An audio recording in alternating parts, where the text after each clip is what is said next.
बिहार में एसआईआर प्रक्रिया को लेकर चुनाव आयोग बुरी तरह फंस गया है। इंडिया गठबंधन के नेताओं ने चुनाव आयोग के खिलाफ तमाम राज्यों में मोर्चा खोल दिया है। जगह जगह इसका विरोध देखा जा रहा है, लेकिन विपक्ष की आपत्तियों को चुनाव आयोग मानने के लिए तैयार नहीं है और अब इसे लेकर सीपीआई-एमएल ने चुनाव आयोग की मंशा पर सवाल उठा दिए हैं कि जब एसआईआर के खिलाफ इतनी शिकायतें दर्ज हो रही हैं तो आपत्तियां केवल 9 क्यों दर्ज की गई।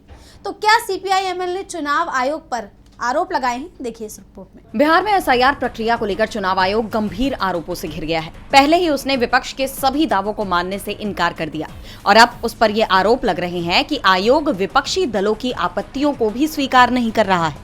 एसआईआर पर आपत्ति दर्ज करने की विंडो को खुले 23 दिन बीत गए हैं, लेकिन सीपीआई-एमएल की तरफ से 9 ही आपत्ति स्वीकार की गई। हालांकि पार्टी की शिकायत है कि हमारे पार्टी के लोगों ने कई जगहों पर आपत्ति दर्ज कराई, लेकिन उन्हें मंजूर ही नहीं किया जा रहा। पार्टी ने अपने सोशल मीडिया हैंडल पर पोस्ट में लिखा कि सीपीआई-एमएल ने चुनाव आयोग और मुख्य निर्वाचन अधिकारी को एक चिट्ठी लिखकर आयोग के 21 अगस्त 2025 के बुलेटिन पर कड़ी आपत्ति जताई है।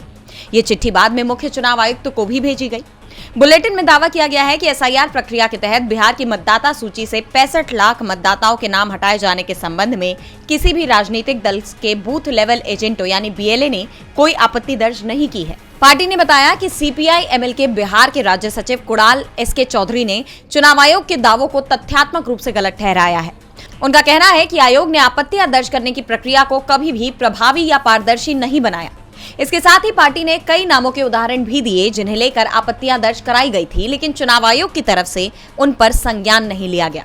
सीपीआई-एमएल ने मिंटू पासवान के मामले का भी जिक्र किया और कहा कि वो तो खुद पहले सुप्रीम कोर्ट और बाद में बिहार चुनाव कार्यालय में पेश हुए, जहां उन्हें भरोसा दिया गया कि भोजपुर में उनकी आपत्ति को विधिवत दर्ज किया जाएगा, लेकिन आज तक ऐसा नहीं हुआ। ऐसे में पार्टी के राष्ट्रीय महासचिव दीपांकर भट्टाचार्य ने चुनाव आयोग की मंशा पर ही सवाल उठा दिए हैं। जिस तरह तमाम विपक्षी दल एक के बाद एक चुनाव आयोग की पोल खोल रहे हैं, उससे आयोग बुरी तरह घिर गया है। अब सीपीआई-एमएल के आरोपों पर उसकी तरफ से क्या जवाब दिया जाता है, ये देखना दिलचस्प होगा। डीबी लाइव की रिपोर्ट।